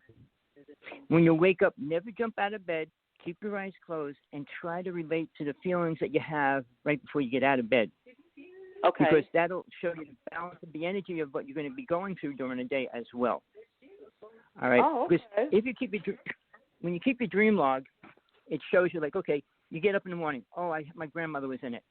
You go through your day. Before you go to sleep, just write something real short. Don't write a book on your dream or what you did. Just say something bad happened and what it was, a car crash, a submarine, whatever the different thing is, just write that down. Don't write a big experience, because otherwise you're going to have a 100-page dialogue every day. You only want a couple little notes, because in a short period of time, when you see the same symbol, it'll relate and you'll understand what it means a lot faster. Because when people translate, they can only translate it from what they know, because every person's symbol is slightly different. Sometimes water just means purity for a lot of people. But when a tidal wave takes away your town and you're in it, or you're hiding behind a brick wall, I mean, that happened to me so many times. But it's always a warning, usually. I mean, your dreams try to help you the same as being aware of your past lives. They show you all the things you went through in your life. So if you keep it your dream log, which I'm saying is you should start right now. And just put your date, when you wake up, when you go to bed, how you feel. And put a note of what happened during the day. If anything different happened, you meet somebody new, a friend, an old friend, and just keep that together and put on the top of the page the exact feeling you had, because you can always relate to those feelings and then see who and what was in it, and that'll always help you bring a balance to that into what you're going through. I did it for years. I mean, it's not easy, but it does help. And see, if I translate everything for you, it's only what I perceive. And because it's the way you think it, how you relate to life, how you relate to people, especially your family or friends. So it's based on that. When you have somebody in your dream, suddenly it's all people you don't know and you're in a different place, then that means the balance is, you're not in balance, and you have to see what's bringing you out of balance. So, but when you're dreaming, there's a lot of techniques you need to learn, like get in and out of the dream. I mean, if you're in a bad dream, you don't stay in it. Hattie, you said you're in Atlanta? Honey? What about Atlanta? Yeah. What about Atlanta? You're in Atlanta, Georgia? With a 770? Yes. I am. Okay. Do you have any groups that meet Reiki or metaphysical? Or, of course, in this 2020, we've had COVID-19, but do you just come and meet us here? I'll have to find them. I know there are groups around, but I'll have to find out. I go on the internet and do some search.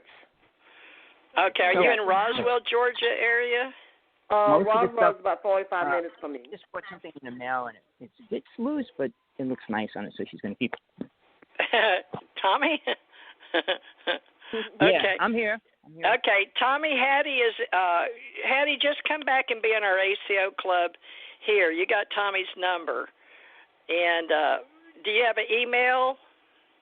I do. Okay. Tommy, give her your hawksblood1@AOL.com, isn't it? But you'll have to spell it probably. Hattie, you got a pen? Yes, I do. Remember the hawk, the bird. I do. Hawk, H-A-W. Hawk, H-A-W-K-S. HAWKS, Hawk.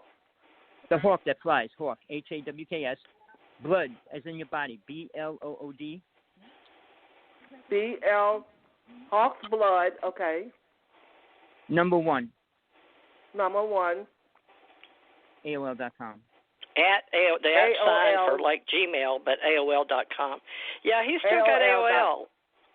AOL. Mm-hmm. Okay. Yeah. Hawk's Blood, 1, AOL.com. Okay. Yeah, just send him an email, Hattie, and let him know that you're in Atlanta, because I want us to create a database, because in order for us to get our church going as a metaphysical, I found out we can't use the word non-denominational. And he and I are Universal Life Ministers, registered with Modesto, California, but he's in Hawaii and I'm in Florida. But we have to start getting donations in for helping people, even like a metaphysical church. So, folks, if you can, send us a donation. You can do it on PayPal to help you get psychic readings, but we need to have your name so we can make like how many people would be willing to help us get this going after 8 years, even though I didn't know we couldn't use non-denominational, but I know now. So I have to claim like a metaphysical church. So I filed 2 days ago. We got our federal ID number for Ascension Church Ohana. And then, Tommy, we're going to be metaphysicians, right? A metaphysical church. And you know how the spiritualist church in the 1800s provided protection for fortune tellers. But we're going to do it for all the stuff, Tommy and I, all the 32 schools we had in Atlantis, and scrying and numerology and psychometry, and, list all those for mentoring and coaching. But we'll help everybody getting to know you and getting your maps going, because everybody seems to be going through some kind of change in 2020, and rightfully so. So things change. We're all changing, Hattie. But Hattie, just stay in touch with us and listen to us, hopefully on Wednesdays and Sunday, 4 to 6 p.m. Now, that's 5 to 7, Hattie. Is that okay with you in Atlanta? 5 on Sundays, 5 to 7? Uh-huh. Oh, yes. Mm-hmm. Good. Well, write that down and then see if you can encourage other people. Give them our call-in number and then tell them to like us.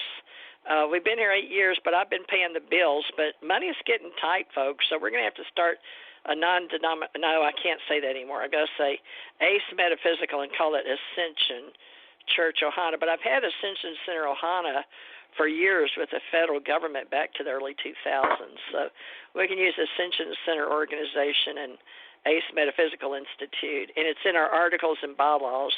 I've got those listed on American Communications Online, which is my main company, folks.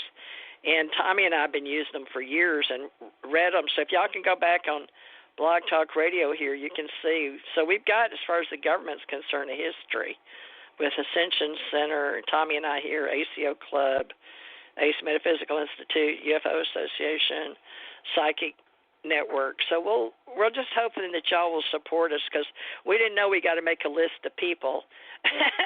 So Tommy, you got to help me make emails and people and list the donations, because Tommy and I, in 8 years, we only had one lady send us $20 once on Gmail and told me to split it with him and I. We just left it in there and paid one of our $40 bills. But we do have a PayPal, folks, honest. It's just other radio shows Tommy and I were on, we had no problem telling them to send money in, did we, Tommy, for Revolution Radio? But me and Tommy just didn't realize what all we got to do to make this work. So if y'all can help us any, we'd appreciate it. And we'll try to get ACO clubs set up in every little town, and then we can have meetings and train y'all better on working some free ones on YouTube. Tommy and I can teach. And I've got a bunch of classes, and he does too. So y'all come back and listen to us. And we've been here 8 years, but now we're going to be a real psychic club and a real Ascension Metaphysical Church. Tommy's had a coven before, so it's not new to him, but we're going to do a metaphysical church now. But, of course, we do believe in God, nature's God, and big God with a big G. So we'll have stories on that. We'll have stories on the realms and the dimensions. And, Tommy, I did a really cool little thing. Tommy, did you find that teaching one on YouTube? Folks, Hattie, I want you to go look at it. One of his first teachings that I finally, after 8 years, I kept telling him, I want to do something on realms. So if you go, Tommy, did you pull it up? Yeah, I watched it. Yeah, is it the one with the drums or without the drums you watched?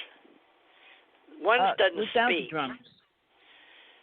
Oh, you watched. Right, okay, is that the one with your picture on it? Let me see if I can find it. Okay, in my history. A lot of different pictures come up. Okay, let's see.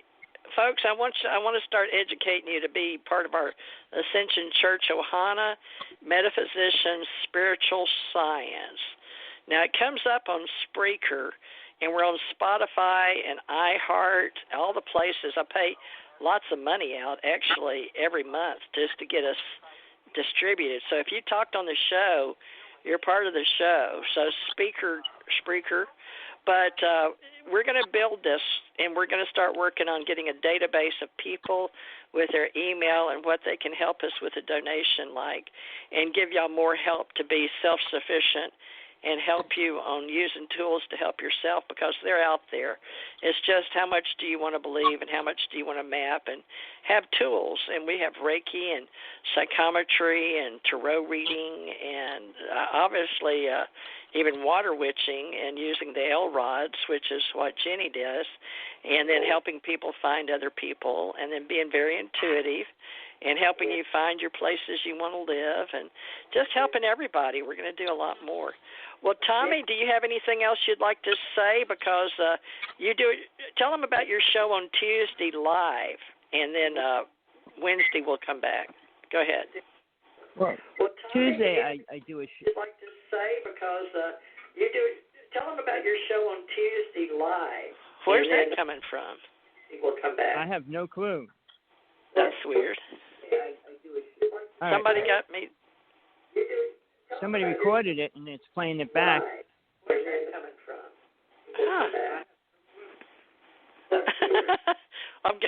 Let me go see.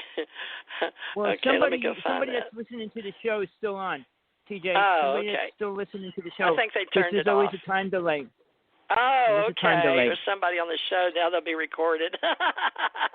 Well, folks, usually I'll try to post upcoming shows, but if I don't, if I'm showing up late, it's just technical problems. But I'm switching from 8 to 10 at night Eastern, which is 7 to 9 Central. I'm going to go for the winter months at least 4 to 6. That's 5 to 7 Eastern. For all you regulars that like to call in and either be a part of the show, ask a question, or get a reading with me and Tommy. But Tommy and I are going to start training you guys, and he's got his first episode 1 series 1. Anyway, it's a class on how he talks about realms, and I want to do number 2, Tommy, follow up. So send me the lines. You know how I did? Not any more or less. That was pretty good for Tommy. But, Tommy, I can't find it, so I'll have to find them and send them to you. Did you post them on your channel, those teaching YouTubes? All right. Well, did you want me to go on about Tuesday first? Yeah, now that I can hear you, go ahead. All right. Tuesday I do a show. It's early my time, but she's in London, so England, and it's a lot different. But we talk about everything in the UFO world. We do have information, the latest information we can. She's going through a lot of stuff from being abducted, and still is. So we're on the top of the line as far as abductees go. Most stuff on abductees isn't live and real and up to date. So if you're really interested in that at any level, tune in. We do on UFO. Oh, you're dropping off, and Tommy. What was that? You just dropped off or bent. I don't know what you did. I didn't do nothing. I just stand right here. Okay.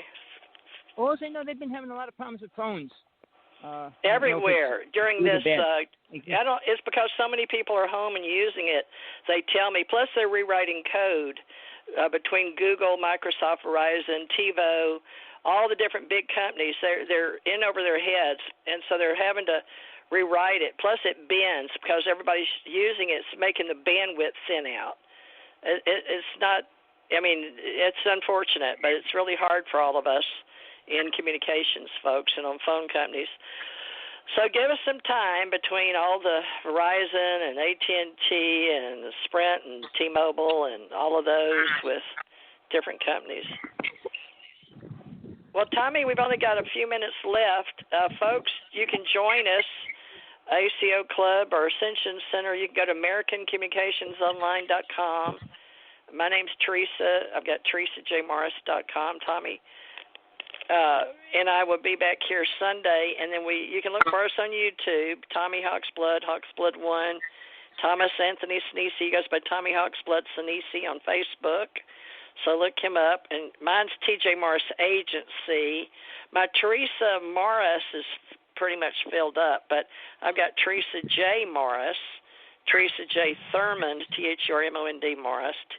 And the reason is so many of my social media for all those years on my Gmail accounts were filling up with people, and they'd only let us have 5,000. So anyway, I started a bunch, but now I can't find them all. But people have me about 10 of my faces on different ones. But Tommy, I'm sorry we missed each other, but we'll do Tuesday, and then Tommy, how about 4 to 6 Wednesday? Is that okay? You're on mute. Sounds good. Okay. Sounds good. All right, Tommy. And then 2 people should email you or call you, but write their names down and then ask them to come back on Wednesdays and Sundays. And, folks, we'll come back, and then hopefully on Thursdays I may show up and do some readings too, Tuesday or Thursday, but for sure Wednesday and Sunday. So look for TJ Morris ET Radio, American Communications Online, and Theresa J. Morris is TJ, and Tommy is Thomas Hawksblood Sinisi on Facebook. And we'll keep trying to do what we can, and we love helping people coach, and we'll be making videos. So look for our YouTubes too, please, on American Communication Online Broadcasting. If you're on the show, to go back and hear your part. Our TJ Morris Agency are the 2 I'm promoting, at least on YouTube. So I pay from Spreaker, so it goes from Blog Talk over to Spreaker, and then out to YouTube and Spotify and iHeart and Stitcher and all kind of big names out there to produce it and syndicate it. All right, Tommy, see you. You do Tuesday, folks. He'll do an alien show with Tina Bird out of UK on Tuesday. What time, Tommy, Tuesday on YouTube? Well, it's 9 a.m. Hawaii time. Oh, so it depends on where they're at. So he's 4 hours. It's 6 p.m. right now in the Panhandle in Gulf Breeze. What time is it in Hawaii, Tommy? Oh, I don't even know. It's like 2 p.m.? 2 o'clock. Yep. All right, so we're on 4-hour difference. Normally we're 5 hours, but spring back, fall backwards. So that means if you said you do 11 a.m. Hawaii time, and Tina, 9 a.m. What time? 9 a.m. I do. 9 a.m. in Hawaii. Now, Tina is 6 hours ahead of me Central, right? Or is it 6 hours Eastern? What time is she broadcasting in the UK? Broadcasting about 7 o'clock at night.